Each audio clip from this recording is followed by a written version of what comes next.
75 வயதில் ஐயா ஆபிரகாம் கர்த்தருக்குள்ளே வருகிறார்.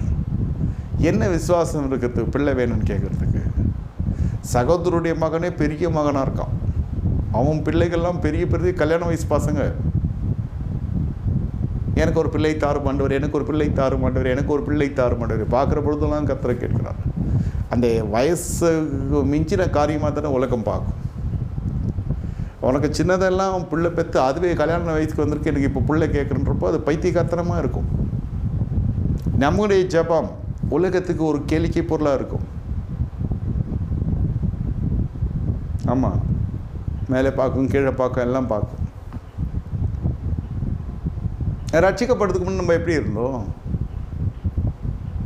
பாவிகளாக இருந்தோமே. இன்று நாம் எங்கே இருக்கிறோம்? தேவ சமூகத்தில் நீதிமான் ஆக்கப்பட்டது எது? அந்த மாசற்ற ரத்தம். அப்போ அது நமக்கு தெரியாது. உங்கள் ஜெப குறிப்பெல்லாம் ஒரு பொருட்டில் வைத்து விட்டு உங்கள் மனதை என்று பரிசோதித்து பாருங்கள். ஐயா, நான் மனம் திரும்புகிறேன். இன்றைக்கு என்னுடைய பிரச்சனை இப்படி போய் கொண்டிருக்குது. ஐயா, என் விசுவாசம் துவக்கப்படுகிறதுக்கு தான் கர்த்தர் இந்த பாதையை அனுமதித்திருக்கிறார். வனாந்தரத்தில் கர்த்தர் கொண்டு போனதுக்கு என்ன? அவங்களுக்கு பசிக்கும் தெரியாதா? அவங்களுக்கு இந்த ஆகாரம் புதுசுன்னு தெரியாதா? இல்லை இவன் தான் பின்வாங்கி போவான்னு தெரியாதா? அவன் பின்வாங்கி போவான்னு தெரியும். அவன் பின்வாங்கி போகக்கூடாதுன்னு எதுவும் கர்த்தர் செய்யலை. ஆனால் அதே சமயத்தில் அவன் தான் என்ன செய்யணும்? அவன் ஆவிக்குரிய ஜீவித்தை அவன் தான் பார்த்துக்கொள்ளணும். கர்த்தர் கொடுக்குறார், நன்மையானதை கர்த்தர் தருவார், அவ்வளோதான். திருமணத்துக்கு அப்புறம் சில பேருக்கு பிடிக்காது. ஆனால் திருமணம் இது தேவ சித்தம் தானா? 2 குட்டி போட்டு கேட்குறியே, மனசாட்சி வேணும் உனக்கு? பிள்ளைகள்லாம் பிறந்தவனு கேட்பான், இது தேவ சித்தம் தானா, இது மனுஷ சித்தம் தானான்னு. தேவ சித்தம் இல்லைன்னா இன்னொரு அடி பண்ணி வைப்பாங்களா? சொல்லுங்கள். இந்த இடத்துல என்ன நடக்கிறது? மன்னா தேவன் கொடுக்கிறார். மன்னா தேவனிடத்தில் தான் வருகிறது. மன்னா அந்த மனம் கொஞ்சம் கூட ஏற்றுக்கொள்ளலை. நான் என்னமோ நினச்சின்னு திருமணம் பண்ணேன், நான் என்னமோ நினச்சின்னு இந்த மனுஷனை கல்யாணம் பண்ணேன், இந்த மனுஷனை கல்யாணம் பண்ணேன். கடைசியில் நிஜங்களில் வாழறதுக்கு மனுஷனுக்கு விருப்பம் இல்லை. இதுதான் நிஜம். நான் சொல்லுகிறது தான் உண்மை. இந்த ஞாயிற்றுக்கிழமையிலலாம் வந்து சபைக்கு ஏற்ற மாதிரி வஸ்திரங்கள் மாற்றி மாற்றி போட்டுன்னு போகிறது. வெள்ளை உடுத்துறான், கலர் உடுத்துறான், கோட்டு போடுறோம், பூட்டு போடுறோம், சூட்டு போடுறோம். உள்ளே ஒன்றும் மாறுதல் இல்லை, எல்லாம் ஒன்று தான்.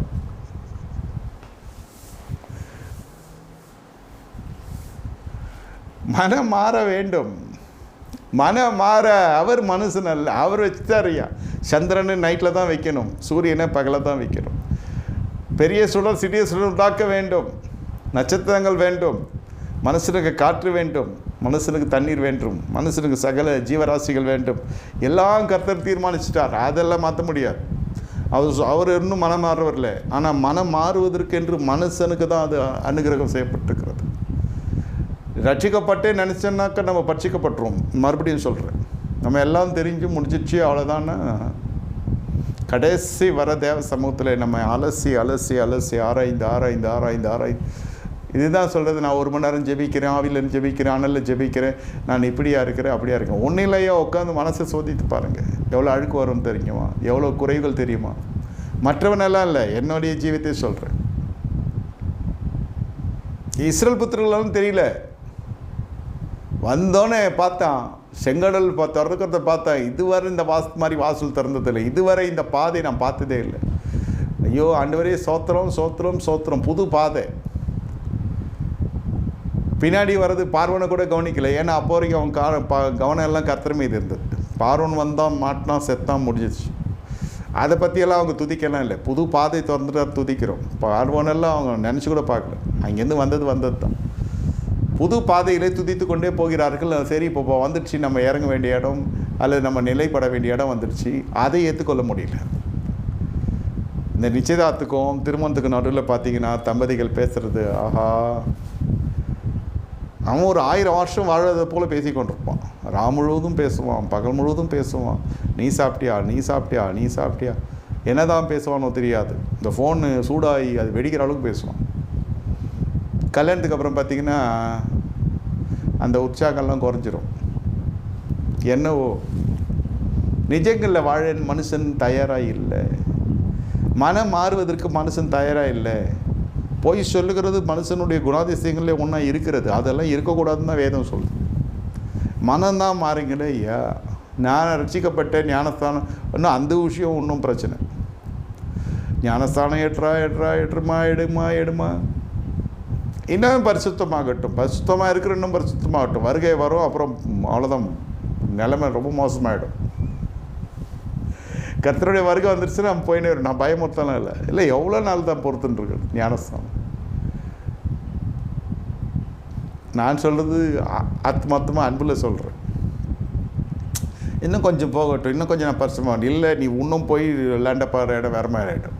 இருக்கிற கொஞ்சம் வெள்ளத்தோடைய வாய் எடுன்னு சொன்னால் அதை கொஞ்சத்தில் இந்த மனம் ஒத்து வர்றதில்லை. நான் சொல்கிறது என்னோட நகையும் சதவீதமாக இருக்கிறவர்களையும் சொல்கிறேன். இதில் எந்த ஒரு கருத்து வேறுபாடோ என்னை குறித்து விமர்சனம் அதெல்லாம் இல்லாமல் என்னோடய பயணப்படுகிறவர்கள் 24 ஆண்டுகள் பயணப்படுகிறவர்கள்னு சொல்கிறேன். அவர்களுக்கு எந்த வித கருத்து வேறுபாடும் கிடையாது. கர்த்தருக்கு அடுத்த இடத்துல வைத்திருக்கிறார்கள் தெரியும். ஆனாலும்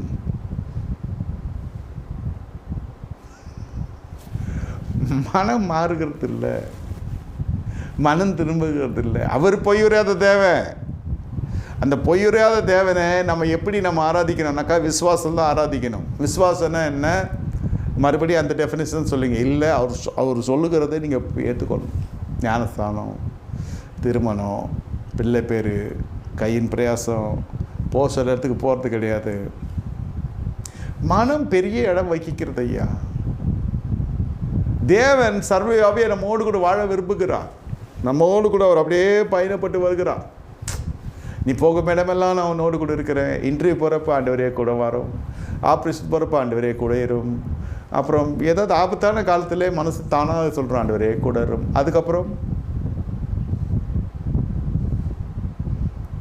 அதுக்கப்புறம்லாம் இயேசுவின் நினைவுகள் அந்த சிந்தைகள் இருக்குமானான்னு தெரியல. ஆனால் கர்த்தர் கூடவே இருப்பார். ஆமாம், கர்த்தர் கூடவே இருப்பார். ஆபத்தான காலத்தில் மட்டும்தானே மனம் தேடுது கர்த்தரை. இல்லை, வேத பாட்டில் கொஞ்சம் புரிஞ்சுக்கணும். நான் இது வரைக்கும் பேசிக்கொண்டிருக்கிறது ஊழியக்காரனுடைய விசுவாசம் எப்படி போய் கொண்டிருக்கிறதுன்னு சொல்கிறேன். நான் விசுவாசியத்தை கேட்கிற பொழுது அடுத்த நாளைக்கு நீங்கள் இன்றைய கன்னிகை நாளை மனைவி, அதுபோல் நான் இன்றைய மனைவி நாளைய மூதாட்டி, அதே போல் தான் நேற்றைய பாவி இன்றைய விசுவாசி, இன்றைய விசுவாசி நாளைய ஊழியக்காரன். அவ்வளோதான். நம்ம அப்படி தான் டீச் பண்ணுறோம், ப்ரீச் பண்ணுறோம், ப்ராக்டிஸ் பண்ணுறோம். இல்லை அப்படியே இருந்துட்டு நான் போவேன்னாக்கா நான் எது பண்ண முடியாது. நான் பாவியாக தான் இருப்பேன், பரிசுத்த ஸ்தலத்துக்கும் வருவேன், நான் நீதிமானாக தான் இருப்பேன், நான் ஊழிய இதெல்லாம் வரமாட்டேன். எதுவுமே இங்கே நிர்பந்திக்கப்பட்டு கட்டாயப்படுத்துறதே இல்லை. கர்த்தர் ஒண்டி தீர்மானிக்கிற விஷயம் உங்கள்கிட்ட விட்டுறாரு. ஆனால் மனம் மாறுகிறது இல்லை. நம்முடைய பக்தியை குறித்து நாமே சட்டையை கழட்டி போட்டு பார்க்கறது போல் நம்முடைய பக்தியை உட்கார்ந்து ஆராய்ஞ்சு பார்க்க வேண்டும். நான் ஜெபிக்கிறேன், நான் தேசத்துக்கு ஜெபிக்கிறேன், நான் இதுக்கு ஜெபிக்கிறேன், அதுக்கு ஜெபிக்கிறேன். நீங்களே பார்த்துக்குங்க. முதல்ல உங்களுடைய சுய பரிசோதனை தேவை. வாழ்க்கையில் இது இருக்கிறா, ஜெயிப்போமா, நிற்போமா, நிர்மூலமாவோமா பார்க்கணும். அதெல்லாம் விளையாட்டு இல்லை. மனம் மாற மனுஷன் அல்ல, மனம் மாற மனுஷன் அல்ல, அது கர்த்தர். இவன் மனம் மாறிக்கொண்டே இருக்கணும். நல்ல விஷயத்துக்காக சொல்கிறேன். ஆமாம், சில சுசியான காரியங்கள்லேருந்து வெளியே வந்தாச்சு. ஃபஸ்ட்டு படிக்கட்டு அஸ்திபாரம், அசுசியான காரியத்தில் கர்த்தர் மீட் எடுத்தார். அல்லேலூயா. எல்லா பாவ கிரையிலேருந்து கர்த்தர் வெளியே கொண்டு வந்தார். ஆனால் அந்த சமூகம் ஒன்று இருக்கும். அந்த சமூகத்தை விட்டு வெளில வர முடியாதுன்னு இல்லை, வர்றதுக்கு மன இடம் கொடுக்கல. நான் பாவம் செய்யலையே தவிர பாவிகளுடைய ஐக்கியம் என்னோடு கூட இருக்கிறது. நம்ம எந்த விதமான சூழ்நிலையை உருவாக்கி கொள்ளுக்கிறது இல்லை பரிசுத்தமாக இருக்கிறதுக்கு. நம்ம அது செய்யலை, அவ்வளோதான். நாளைக்கு செய்யாமல் இருப்பதுக்கு என்ன செஞ்சீங்கன்னு கேட்டால் அதுக்கு எந்த விதமான முயற்சியும் இல்லை, எந்த விதமான ஆக்கப்பூர்வமான பணியும் நம்ம செய்யவில்லை. அதனால தான் இன்று இருக்கிற பரிசுத்தம் நாள் இருப்பது கேள்விக்குறியாக மாறுகிறது. புரிகிறதா? அந்த ஐக்கியத்தையே உடைக்கணும். தாவீது சொல்ல, பாவிகள் என் சபையில் இருப்பதில்லை. சபைன்னா அவருடையது. பாவி ரட்சிக்கிற தேவன் நம் தேவன். அவனை ரட்சிப்புக்குள்ள நடத்துறேன்னு சொல்லி உங்கள் ரட்சிப்பை நீங்கள் பட்சிக்கப்பட்டு விடாதீங்கன்றது தான் என்னுடைய தாழ்மையான வேண்டுகோள். உலக சிநேகிதம் அது முடியல. ஞாயிற்றுக்கிழமை தேவன் நம்முடைய கடன் பிரச்சனைக்கு தேவன், நம்முடைய குறைவுகள் நிறைவாக்கத்துக்கு தேவன், நமக்கு ஒரு நல்ல ஜெயமுள்ள வாழ்க்கை வாழ்த்து தேவன். அதன் பிறகு அவர் யாரோ நான் யாரோ, பலப்படுத்தப்பட்ட பிறகு உங்களுடைய ஜீவிய காலங்கள் முழுவதும் எப்படி இருக்கிறது? தேவன் நம் பிரச்சனைக்கு மட்டும் தேவன் இல்லை, வாழ்நாள் முழுவதுக்கும் ஒரு தேவன். நமக்கு மட்டும் தேவன் இல்லை, நம்ம சந்ததிக்கும் தேவன். பிள்ளைகளை சுத்தமாக பார்க்குறதே கிடையாது, அதை கண்டிக்கிறதும் கிடையாது, அது எதுவுமே பண்ணுறதில்லை. பெற்றுக்கிறதே ஒரு பிள்ளை தான், மிஞ்சி போனால் 2, தெரியாமல் பிறக்கிறது தான் 4, 2 ட்வின்ஸ் ஆகிடுச்சு ஒருத்தனுக்கு. அந்த மாதிரி ரேர். 4 பிள்ளை யார் வீட்லேயாவது இருக்குனாக்கா கண்டுபிடிச்சிடலாம் ஈஸியாக. 3 அதிகபட்சம், அதுவும் ரேர் ஆயிடுச்சு.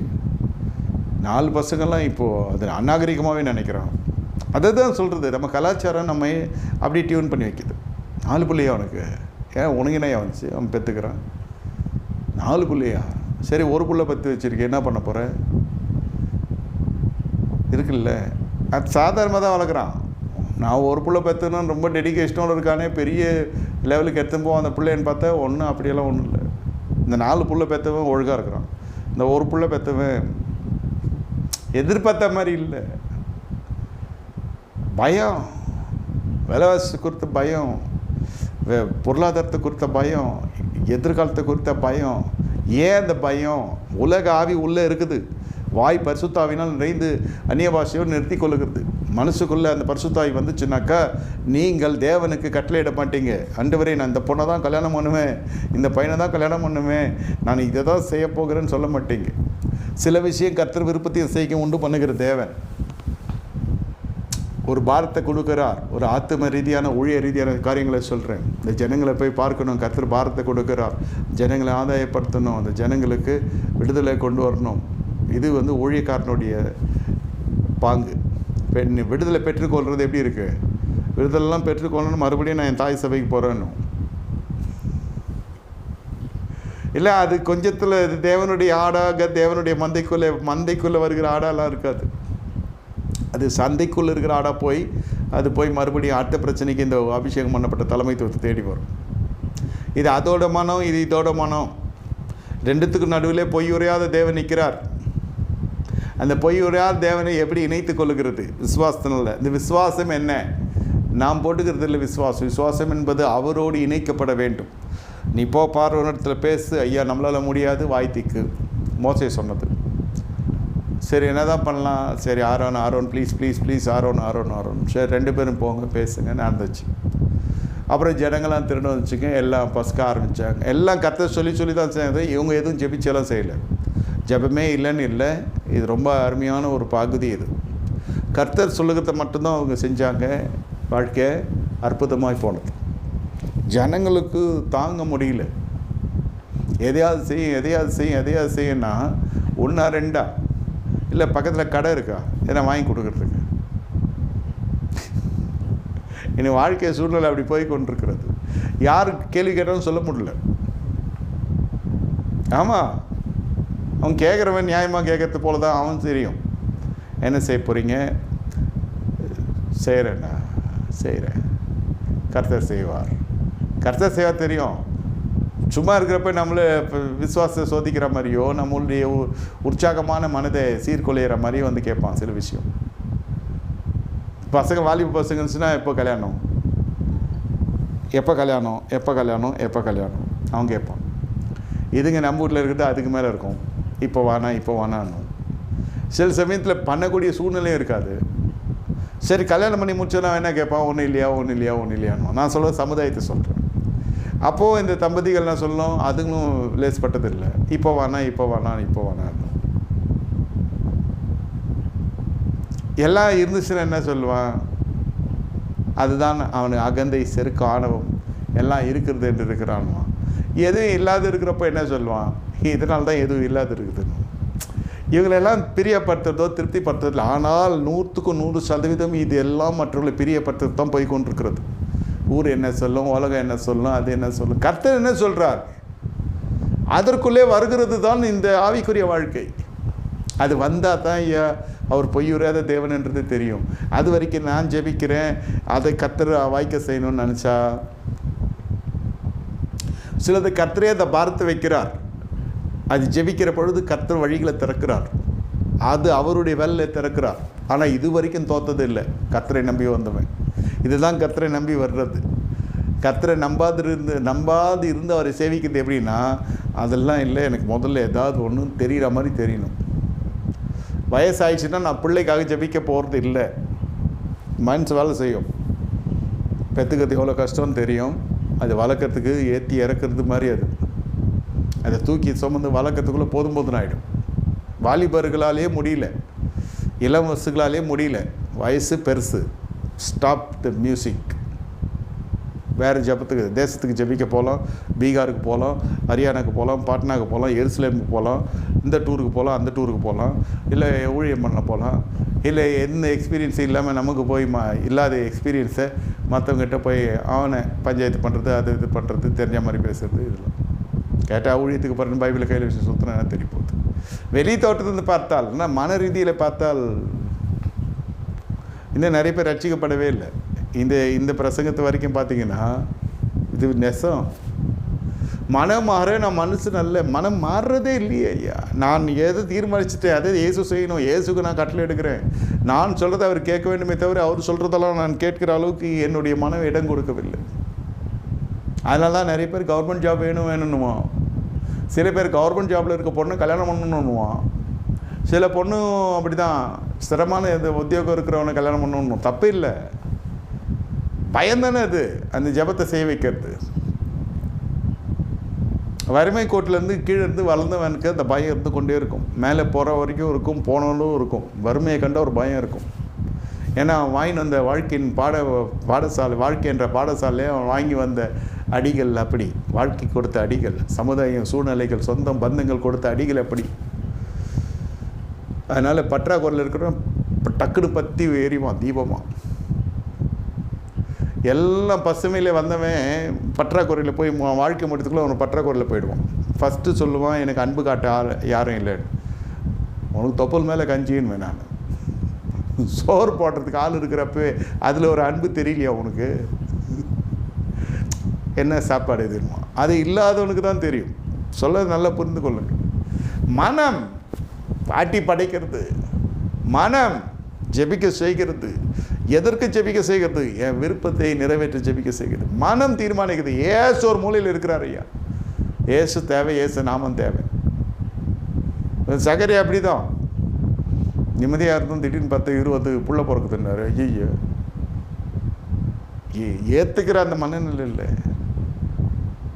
ஏதாவது ஒரு அனுகூலமாக அதை பற்றி நாலேஜ் இருக்கிற விஷயமா நம்ம ஒரு விஷயத்தில் ஞானத்தை திரட்டி, இல்லை பக்கத்து வீட்டில் இருக்கிறவங்க செஞ்சு அதை பார்த்து நம்ம ரொம்ப ஈர்க்கப்பட்டு அந்த மாதிரி எனக்கு வேணும்னு கேட்குறதுல நம்ம ரொம்ப கைத்தேர்ந்தவங்களாக இருப்போம். கர்த்தரே ஏதோ ஒரு புதிய காரியம் செய்கிறாரு. இதுவரை பூமியில் செய்திராத காரியம் நம்ம இல்லை. அங்கே நம்ம இல்லை. பூமி எங்கும் எந்த ஜாதி எடுத்ததும் செய்யப்படாத அதிசயத்தை உன் ஜனங்கள் இல்லாமத்தில் நான் செய்வேன். உன்னோடு கூட நான் செய்கிற காரியம் அதி பயங்கரமாக இருக்கும். உன் ஜனங்கள் யாரும் செய்கையை காண்பார்கள். ஆமேன். நல்லது, சூப்பர் சூப்பர், சோத்திரம் சோத்திரம் சோத்திரம். அதை செய்ய துவங்குற பொழுது ஐயே எனக்கு பயமாகவே இருக்குது. என்னென்ன இது எங்கேயுமே நடக்காதான் இருக்குது.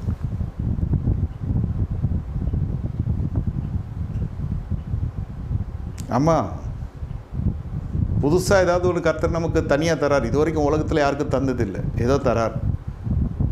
தங்கோமா, நிற்போமா, நிர்மலமாகுமா? யோசித்து பாருங்கள். உடனே ஃபோன் அடிச்சு யாரையாவது கேட்டு அவன் சரின்ட்டானா போச்சு. அவனுக்கும் அறவே கடை அதெல்லாம் ஒன்றும் கிடையாதுன்ட்டானா. இப்போ யார் தான் வழிகாட்டி? அதுக்குத்தான் சொல்கிறது, மனம் திரும்ப வேண்டும். கடைசி வரை மனம் திரும்ப வேண்டும். ஆண்டவரே, நீர் இணைத்தது எனக்கு நல்லது, மன்னா கொடுத்தது நல்லது, ருசி இல்லை. ஆமாம், நீர் கொடுத்துருக்கிறீர். இந்த அன்பு காட்ட ஆள் இல்லை, எனக்கு ஆறுதலாக பேச ஆள் இல்லை. எங்கேயோ போகுது. ஒரு புறம் நீ போய் கொண்டிருக்கிறாய், தேவனை விட்டு தூரமாக போய் கொண்டிருக்கிற. மனுஷனை தேட ஆரம்பிச்சிச்சு மனசு. அப்புறம் அவன் இச்சிக்கிறான், அவனை என்ன இப்படி பேசணும் அப்படி பேசினான்னா, நீ தானே கது திறக்கிற. மனுஷனாக இருக்கட்டும் மனுஷியாக இருக்கட்டும், ஒரு துணையை கொடுக்குற ஆண்டவரே, முடிஞ்சிச்சு மேட்டரு. அது துணையும் கூட அதுக்கிட்ட நம்ம ஆறுதல் கிடச்சினும் பரவாயில்ல, அது கர்த்தர் கொடுத்தா கொடுக்கும், அது நம்ம விசுவாசம். வர்றது எப்படி இருந்தாலும் பரவாயில்ல, கர்த்தர் கொடுத்தார், கர்த்தர் நன்மையானதை தான் தருவார். ஏன் கர்த்தர் இப்படி கொடுத்தாருலாம் இல்லை, அது ஏன் எதிர்பார்ப்பு. அது இப்படி இருக்கணும், அது அப்படி இருக்கணும், அது அப்படி இருக்கணும், அது இப்படி இருக்கணும். நம்ம எதிர்பார்ப்பு தான் நமக்கு ஏமாற்றத்தை கொடுக்கிறதே தவிர கர்த்தர் நன்மையானது தருகிறார்.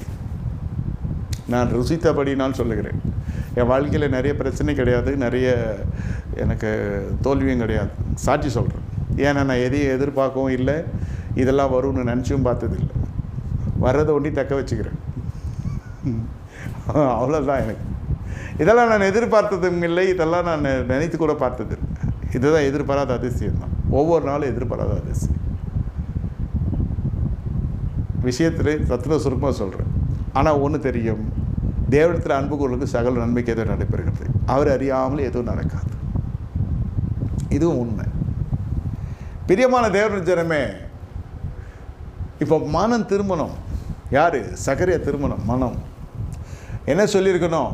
தேவன் எதிர்பார்த்தார், அப்படி ஆகக்கூடாது ஐயா, நன்றி வணக்கம், வேறு எதுவும் பேச முடியாது. இங்கே தேவ தூதன் வந்திருக்கான், தீர்க்கதரிசியை அனுப்பிச்சா அவ்வளோதான்.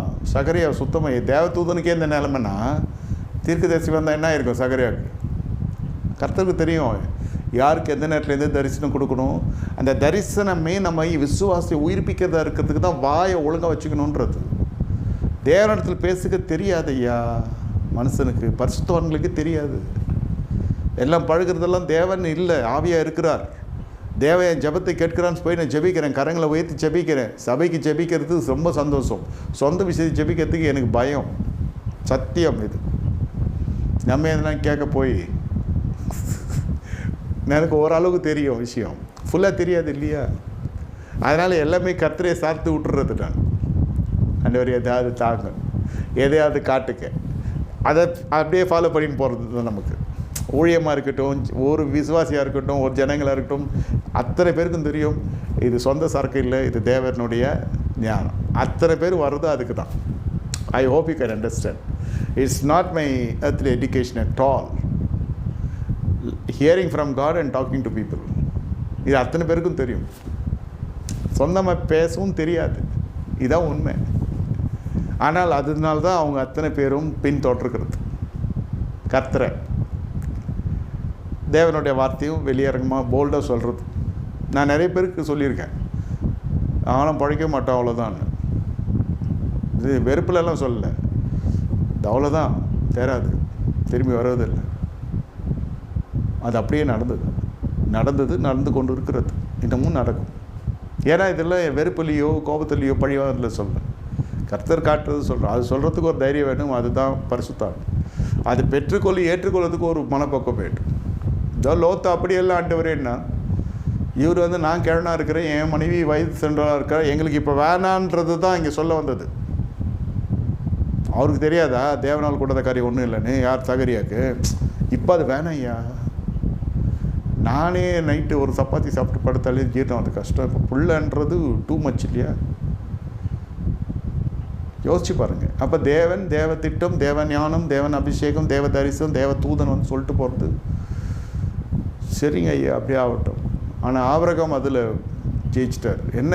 சரீர வேதனைலாம் இல்லை, எல்லாம் பார்த்துக்கொள்வார். ஒரு குழந்தைன்றது கர்த்தர் கொடுக்குறேன்னு சொல்லிட்டாருன்னா எல்லாம் ஒரு பார்த்துக்கொள்வார். கர்த்தர் உனக்கு வீட்டை தருவார். எப்போ தருவார்? நான் எங்கே லேண்டே வாங்கலை, ஒன்றும் வீட்டு தரேன்னா தருவார் ஐயா. வலிக்கு பெருக செய்வார். பூமியில் உனக்கு சந்ததி உண்டு. பொண்ணே எங்கே இன்னும் கல்யாணமே ஆகலை, ஆனால் தான் புள்ள பிறக்கும். திருப்பி அவனே கேட்டு கேட்டு கேட்டு நான் சொல்கிறது மனுஷனாகிய மனுஷனுக்குள்ளே மனுஷன் ஊழிய செய்ய சொல்கிறேன். ஒரு ஊழியக்காரன் என்னை விட்டுருங்க, நான் இதுக்கெல்லாம் அப்பால் பட்டவன். கேட்டால் அவ்வளவும் பேசவும் பேச மாட்டாங்க, சொன்னால் அதோட கவனம்.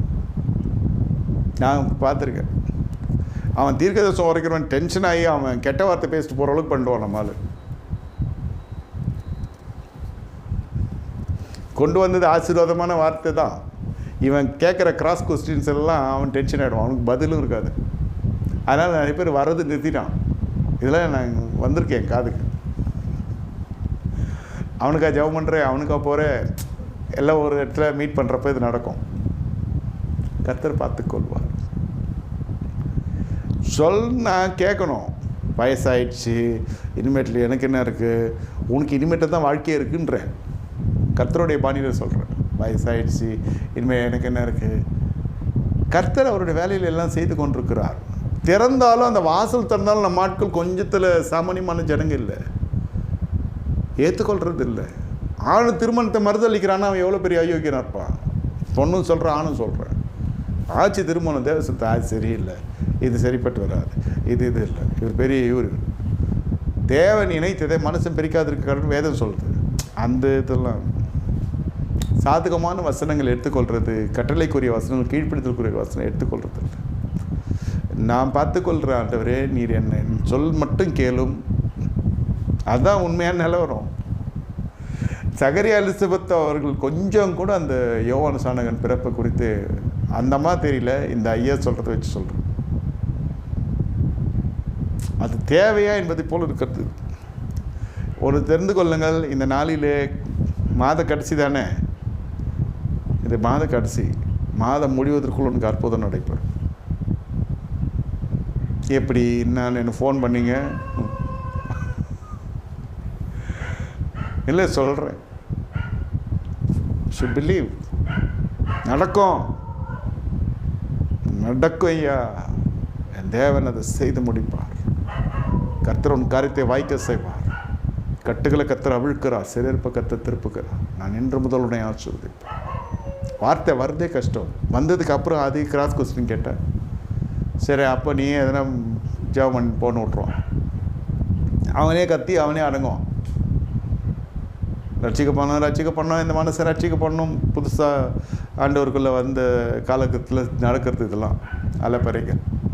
என் புருஷன் ரட்சிக்கப்பட்டோம், குடிகாரன், வேசிக்கல்ல, துன்மார்க்கேன், அம்மா பிள்ளை, இதெல்லாம் சொல்லி ஜெபம் பண்ணிட்டு ஜபம்லாம் முடிச்சு எழுந்தோன்னே இந்த மனசு எங்கே ரட்சிக்கப்பட போகிறான்?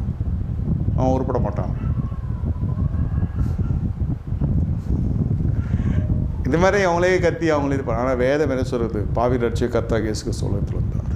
அவன் ரட்சிக்கப்படுறானோ இல்லையோ, நம்ம டீச்சிங் சொல்கிறேன், கர்த்தராகிய இயேசு கிறிஸ்து விசுவாசி பின்வணியை உன் வீட்டார் ரட்சிக்கப்படுவீர்கள். அவ்வளோதான். இந்த அவனை ரட்சிப்புகளாம் நம்ம ஜெபம் பண்ணோம்னா வெடிஞ்ச மாதிரி தான். என் விசுவாசத்துக்கிட்ட ஜெபம் பண்ணிக்கணும். என் விசுவாசம் சோதிக்கப்படுறதுக்கு நான் ஒப்பு கொடுக்கணும். அப்போஸ்தலர் 16:32 சொல்லுது, கர்த்தராகிய இயேசு கிறிஸ்து விசுவாசி பின்பு நீ உன் வீட்டார் ரட்சிக்கப்படுவீர்கள். இது தெரியாமல் போய் அவன் ரட்சிக்கப்படணும் இவன் ரட்சிக்கப்படணும் ஜெபம் பண்ணக்கூடாது. என் விசுவாசம் சோதிக்கப்படட்டும், என் விசுவாசம் கர்த்தருக்கு முன்பு அங்கீகரிக்கப்படட்டும். ஆட்டோமேட்டிக் என் வீட்டார் ரட்சிக்கப்படுவான். நியாயம் இதை தான் ப்ராக்டிஸ் பண்ணேன். எங்கள் வீட்டில் 5 பேர் ரட்சிக்கப்பட்டோம் 3 மாதத்தில். 93 எங்கள் வீட்டில் எங்கள் பாட்டி முதல் கொண்டு, என் தகப்பன் முதல் கொண்டு, என் தாய், என் 2 தங்கைகள் 5 பேர் ஞானஸ்தானம் எடுத்து 3 மாதத்தில், நான் ஞானஸ்தானம் எடுத்து 3ஆவது மாதத்தில் அவங்க ரட்சிக்கப்பட்டாங்க. இதுதான் சத்தியம். அவன் ரட்சிக்கப்பட்டோன்னே என் கூட இது சொன்னால் யாரும் அப்போ ஏற்றுக்கல. நான் அப்போ சொன்னது கேட்கல யாரும்.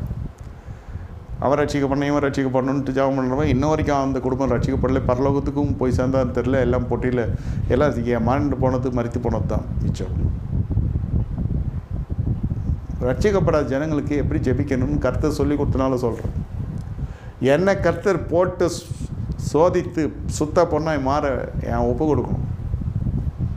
அப்போ தான் சபை துளிர் விட ஆரம்பிக்கிறது. அதனால தான் அற்புதம் நடக்க ஆரம்பிக்கிறது. அதனால் ஜனங்க கூப்பிடுகிறார்கள், ஜனங்க வருகிறார்கள். நானும் ஓடுகிறேன், போக காத்து கொண்டிருக்கிறேன். அவங்களுடைய ஏற்றுக்கொள்ளுதலை பொறுத்து சொல்கிறேன்.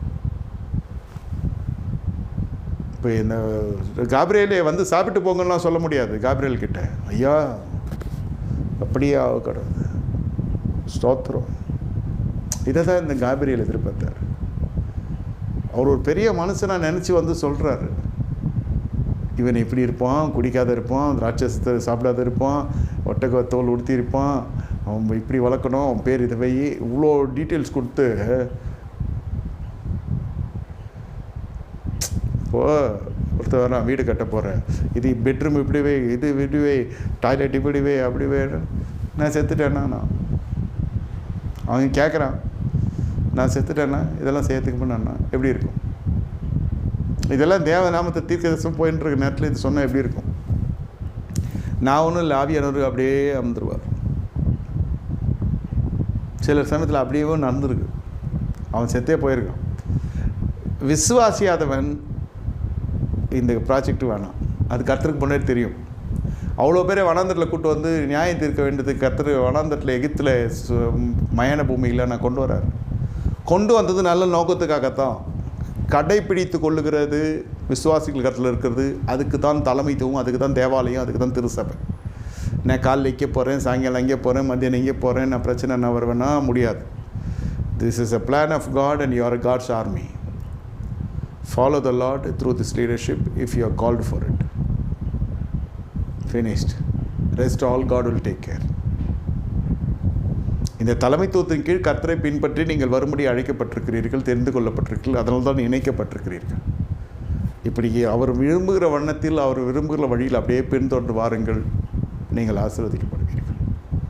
நல்லா புரிந்து கொள்ளுங்க, இந்த பிரசங்கம் இல்லை, இது தேவனுடைய மனதை அப்படியே திறந்து உங்களுக்கு சொல்லியிருக்கிறேன். நம்முடைய மனம் மாற வேண்டும். நகை போடாதே,